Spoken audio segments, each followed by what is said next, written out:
জুবিন গাৰ্গৰ পুনৰ জন্ম হৈছে। আচৰিত যেন লাগিলেও সঁচা কথা। সন্তানটি জন্ম হৈ শিশুটি জন্ম হৈয়ে গুণগুণালে মায়াবিনী। আপোনালোকক সেই ভিডিঅ' ক্লিপটো মই লগাই দিম, আহি পৰিছে সেই বিশেষ ভিডিঅ' ক্লিপটো।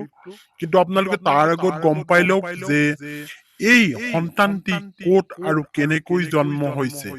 হয়, জুবিন গাৰ্গ আজি নোহোৱা 6 মাহৰো পাৰ হৈ গ'ল, কিন্তু ৰাইজে জুবিন গাৰ্গক বিচাৰি আছে। কিন্তু এইখিনি সময়তে এটা ডাঙৰ খবৰ আহি পৰিছে, জুবিন গাৰ্গে পুনৰ জন্ম লাভ কৰিছে এখন দুখীয়া গাঁৱত। হয়, ছিংগাপুৰৰ বিশেষ এখন গাঁৱত এই জুবিন গাৰ্গৰ জন্ম হৈছে আৰু শিশুটিয়ে জন্ম হৈ ধুনুক থানাক মাতেৰে মায়াবিনী গীতটো গাবলৈ আৰম্ভ কৰিছে।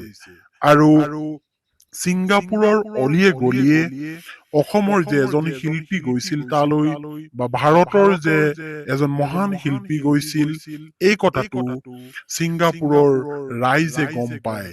আৰু ৰাইজে এইটো কথাও গম পায় যে এতিয়া সেই ছিংগাপুৰত মৃত্যু হোৱা জুবিন গাৰ্গৰ জন্ম হৈছে ছিংগাপুৰৰ সেই বিশেষ গাঁওখনত। কাৰণ ভিডিঅ'টো ভাইৰেল হৈ যোৱাৰ লগে লগেই সকলোৱে এতিয়া চৰ্চাৰ বিষয় হৈ পৰিছে, এই কণমানিটোৱে ভূমিষ্ঠ হৈয়ে কেনেকৈ মায়াবিনী গীতটো গাব পাৰিছে। হয়, সম্পূৰ্ণ মাত ফুটা নাই, কিন্তু ঠুকা ঠুকি মাতেৰে এই জুবিন গাৰ্গৰ মায়াবিনী গীতটো গাবলৈ যত্ন কৰিছে।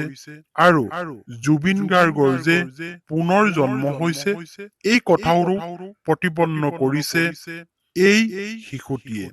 এতিয়া চাৰিওফালে এই কথাটো চৰ্চাৰ বিষয় হৈ পৰিছে। মই আপোনালোকক ভিডিঅ' ক্লিপটো লগাই দিম খন্তেক সময়ৰ পিছতেই, কিন্তু আপোনালোকে জানি লওক এজন মানুহৰ পুনৰ জন্ম কেতিয়া হয়। যেতিয়া পৰমেশ্বৰে বিচাৰে যে এই ব্যক্তিজনৰ পুনৰ জন্ম হওক। হয়, বহুতে ক'ব বিচাৰে এবাৰ মানৱ জন্ম ললে দ্বিতীয়বাৰ মানৱ জীৱন লোৱাটো, হয়, দ্বিতীয়বাৰ মানৱ জীৱন লোৱাটো ইমান সম্ভৱ নহয়। কিন্তু এতিয়া সম্ভৱ হৈ পৰে এইটো কাৰণেই, যেতিয়া হাজাৰ হাজাৰ লাখ লাখ মানুহে অন্তৰেৰে বিচাৰে যে জুবিন গাৰ্গৰ পুনৰ জন্ম হওক। আৰু তেতিয়াই জুবিন গাৰ্গৰ পুনৰ জন্ম হৈছে। আপোনালোকে শুনি আচৰিত হৈছে হয়তো, কিন্তু এয়াই সত্য। এতিয়া ছিংগাপুৰৰ সেই বিশেষ গাঁওখনত, দুখীয়া এখন গাঁৱত জন্মগ্ৰহণ কৰিছে জুবিন গাৰ্গে। এনেকৈ এটা খবৰ আহিছে, কিন্তু এই খবৰটো কিমান সত্য বা কিমান অসত্য কোনেও এতিয়ালৈকে ন দি ক'ব পৰা নাই।